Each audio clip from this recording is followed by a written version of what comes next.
So తొండిగా మొండిగా వాళ్ళు వాదిస్తున్నారు. రాజు గొప్పడా మొండోడు గొప్పడా అంటే ఒకసారి మొండోడు గొప్పడు అన్నాడు అంటే వెనకట్టుకోవడం. ఇవాళ మనం ఇంత ధర్మంగా ఇంత కార్యక్రమం మీరందరూ ఎవరు నన్ను ఒత్తిడి ఏం చేయలే కదా, మీరు ఎవరు వచ్చి నన్ను అన్న ఎందుకు చేస్తలేవు అని ఎప్పుడైనా అడిగిరా? నేనే బాధ్యత తీసుకొని ఫిబ్రవరిలోనే పొన్నం ప్రభాకర్ గారితో అసెంబ్లీలో తీర్మానం చేయించి అక్కడి నుంచి మంత్రివర్గ ఉపసంఘాన్ని వేసి అక్కడి నుంచి డెడికేటెడ్ కమిషన్ వేసి అక్కడి నుంచి బీసీ కమిషన్ వేసి అక్కడి నుంచి అధికారులను ఇతర రాష్ట్రాలకు పంపించి అక్కడి నుంచి మొత్తం సమాచారాన్ని సేకరించి నేను ఒక పద్ధతి ప్రకారము ఇవాళ దీన్ని చేసి ఒక లెక్క తేల్చిన. ఈ లెక్కల వల్ల ఏం ప్రయోజనం, ఆ ప్రయోజనాలు ఎట్లుండాలి, కులాలు ఉపకులాలకు ఎట్లా ప్రయోజనం చెందాలో అది సెకండ్ ఫేజ్. ఫస్ట్ ఫేజ్ మీ లెక్క తెలుసుకోండి. ఇవాళ నేను మీకు చెప్పేది ఒకటే, మీ లెక్క పక్కాగా మీ సంఖ్యలు ఉందనుకో, మీరు ఎవరు అడిగినా పుస్తకం తీసి ఇట్లా ముందు పెట్టి నా లెక్క ఎంత ఉన్నది, నా సంగతి ఏందో చెప్పు అని మీకు అడగడానికి మీ దగ్గర ఏమీ లేదు, పోల్చుకోవడానికి ఏమీ లేదు, సరి చేసుకోవడానికి ఏమీ లేదు. ఈ రోజు ఫస్ట్ డాక్యుమెంట్. ఇప్పుడు రాజ్యాంగం కూడా బాబాసాహెబ్ అంబేద్కర్ గారిని చైర్మన్ చేసి ఒక రాజ్యాంగాన్ని రాసుకున్న తర్వాత పరిపాలనలో అమలు చేస్తూ పోయినప్పుడు సవరణలు చేసుకుంటూ వచ్చారు. ఒకవేళ అవసరం అనుకుంటే అప్పుడు సిచ్యువేషన్ ప్రకారం ఆ రోజు ప్రజలకు ఏం అనుకూలం ఉందో కొన్ని సవరణలు వేసినప్పుడు 76th అమెండ్మెంట్ ఇంతకుముందే వినయ్ గారు చెప్పారు, రాజ్యాంగంలో 77వ సవరణ ద్వారా మనం కొన్ని మార్పులు చేసుకున్నామని. ఈరోజు నేననేది కూడా ఈరోజు మనం ఇంత పక్కడబంది నివేదిక తెచ్చినాం. రేపు దీని ద్వారా సంక్షేమం ఎట్లా అమలు చేయాలి, లేకపోతే అభివృద్ధి ఎట్లా అమలు చేయాలి, లేకపోతే సామాజికంగా ఎట్లా న్యాయం చేయాలి, ఆర్థికంగా ఎట్లా న్యాయం చేయాలి, విద్యలో ఎట్లా న్యాయం చేయాలి, ఉపాధిలో ఎట్లా న్యాయం చేయాలి, రాజకీయంగా ఎట్లా న్యాయం చేయాలి, వీటన్నిటికీ ఒక లెక్క దొరుకుతుంది. ఆ లెక్క మీరు అడగడానికి ఉంటుంది. ఇది శాశ్వతంగా చరిత్రలో నిలబడిపోయే ఒక కాంప్రహెన్సివ్ డెడికేటెడ్ కాస్ట్ సర్వే. ఇందులో ఒక బీసీల లెక్క చేయలే, రెడ్డి లెక్క ఉంది, వెల్మోల లెక్క ఉంది, కమ్మోల లెక్క ఉంది, అయ్యగార్ల లెక్క ఉంది, సేట్ల లెక్క ఉంది, చిన్న చిన్న మేరీ, ఇప్పుడు మా రాజేందర్ వచ్చిన మేరీ కాకపోతే ఆరకట్టుక కావచ్చు, చిన్న చిన్న మైన్యూట్ కులాలు ఉపకులాలు కూడా మనం లెక్క తీసినాము. It is not that easy. No politician can take this type of risk. I have taken that because of my leader has committed something. I wanted to deliver that. మా నాయకుడు ఒక కమిట్మెంట్ ఇచ్చి నా కమిట్మెంట్ను ఫుల్ఫిల్ చేయడం, ఆయన నా మీద ఎంత విశ్వాసం ఎంత నమ్మకం ఉంటే నన్ను రాష్ట్రానికి ముఖ్యమంత్రి చేయమని ఖర్గే గారు రాహుల్ గాంధీ గారు నిర్ణయం తీసుకొని ఉంటారు. 100% నా మీద విశ్వాసం నమ్మకం పెట్టినరు ఖర్గే గారు రాహుల్ గాంధీ గారు. అంటే ఈరోజు దాన్ని నిలబెట్టుకునే బాధ్యత నా మీద ఉన్నది. అందుకే ఈరోజు లాభ నష్టాలను బేరీజు వేయకుండా రాజకీయ ఒత్తిళ్లను లెక్క చేయకుండా ఈరోజు ఈ లెక్కలన్నిటిని కూడా నేను పక్కగా తీసిన మిత్రులారా. ఇది క్యాజువల్గా జరగలే.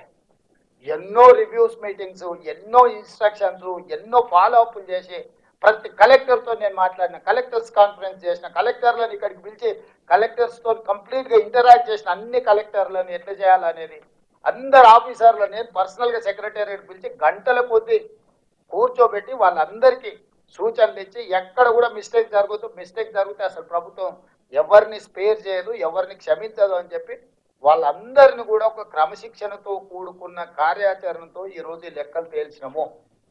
ఈ 16 నుంచి 28 వరకు కూడా రెండో విడత ఎవరైతే నమోదు చేయించుకోలేదో వాళ్ళ లెక్కలు వచ్చిన తర్వాత దీనికి చట్టబద్ధత కల్పించడానికి మనం పూర్తిగా నిర్ణయం తీసుకున్నాము. That is final document.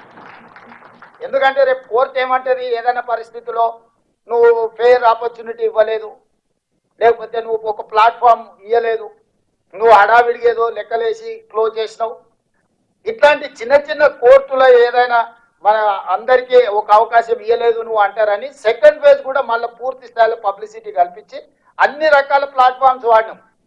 అప్పుడు మనం ఇండ్ల దగ్గరికి పోయినాం, అప్పుడు మనం అధికారులను పంపించినాం, ఇప్పుడు ఆన్లైన్ ఇచ్చినాం, వాళ్ళకు టోల్ ఫ్రీ నెంబర్ ఇచ్చినాం, గవర్నమెంట్ ఆఫీసులలో ఇచ్చినాం, అన్ని రకాల ప్రక్రియలు మనం తీసుకున్నాము. రేపు కోర్టుకు పోయి ఎవరైనా నాకు అవకాశం రాలేదు నమోదు చేయించుకోవడానికి, నాకు ఈ ప్రభుత్వం అవకాశం ఇవ్వలేదని చెప్పనిక లేదు. అందుకే ఈ సెకండ్ ఫేజ్ రీఓపెన్ చేసిన. వాళ్ళంటే ఇది తప్పు లెక్క కాబట్టి అందుకే సెకండ్ ఫేజ్. అరే పిచ్చోడా, చేసిన లెక్క 100% కరెక్ట్. ఎవరైతే ఇందులోకి 3.1% బయట ఉన్నారో బయట ఉన్న వాళ్ళని బడికి రమ్మని మళ్ళీ పిలిచినాం.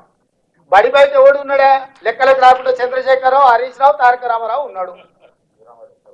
జనాభా లెక్కలలోనే లేరు. జనాభా లెక్కల నుంచి కొట్టేయాల్సిన పరిస్థితి వచ్చింది. నేను మా సంఘాల మిత్రులు చెప్తున్నా, వాళ్ళు ఇంటి ముందర పోయి డప్పు కొట్టురు, మేల్కొల్పు డప్పు. మా సంఘాలు చేసినోని నన్ను తింటారేదా, చేసినోని నిలబెట్టి లైన్లో నిల్చోబెట్టి లెక్కలు కట్టకుండా. ఇవాళ బీసీ సంఘాలకు నా విజ్ఞప్తి ఒకటి, అరే ఇంత కష్టపడి మీకోసం తలబాగులో కొట్టుకొని మీకు ఏదో ఒకటి చేయాలా, మా నాయకుడు చెప్పిండు, దీన్ని ఎట్లో గట్లా ఒక పట్టాలు ఎక్కించాలని నేను ప్రయత్నం చేస్తే మళ్ళీ నన్నే రాళ్ళతో కొడుతాడు. చేయనోడు మంచిగా బాగా ఫామ్ హౌస్ లో పండుకున్నా వాడే మంచోడాడు. తండ్రి చేయడు, కొడుకు చేయడు, అల్లుడు చేయడు, లెక్కలకే రావంటారు, మీరు లెక్కనే లేరంటారు. వాళ్ళేమో మంచోళ్ళు అయిపోయారు, వాళ్ళ సంఘాల మీటింగులు వాళ్ళు పెడితే వాళ్ళ దగ్గర పోయి మనోళ్ళు కూర్చుంటారు. ఇంత కష్టపడి చేసిన రేవంత్ రెడ్డిని విలన్ చేస్తారు. వద్దన్నటోడు ఎట్లా వద్దన్నాడు, వాడు విలనే. కావాలన్న వాళ్ళకి మీకోసం పనిచేస్తే మీరు కూడా విలన్ గా చూసినాక ఇంకా ఇంకా ఇంకా ఇక ఇక ఇది ఎట్లా ముందర పడుతుంది మీరు చెప్పురు. నాకు నష్టం మీకా నాకా?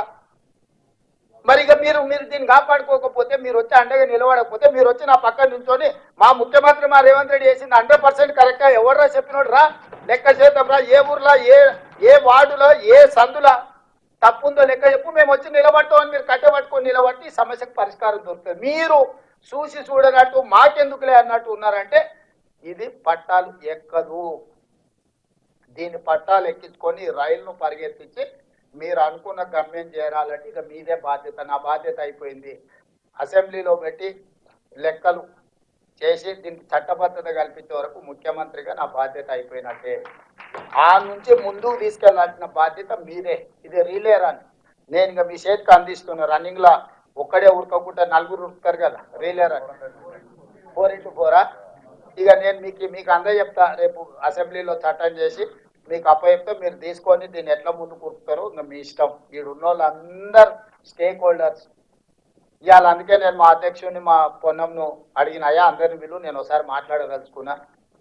ఇంత కష్టం చేస్తే మంచి అనకపోతే కానీ తిడుతుంటే ఆపకపోతే ఎట్లా ఇష్టం లేనోడు తిట్టబట్టే, వాడు రాళ్ళు కొట్టబట్టే.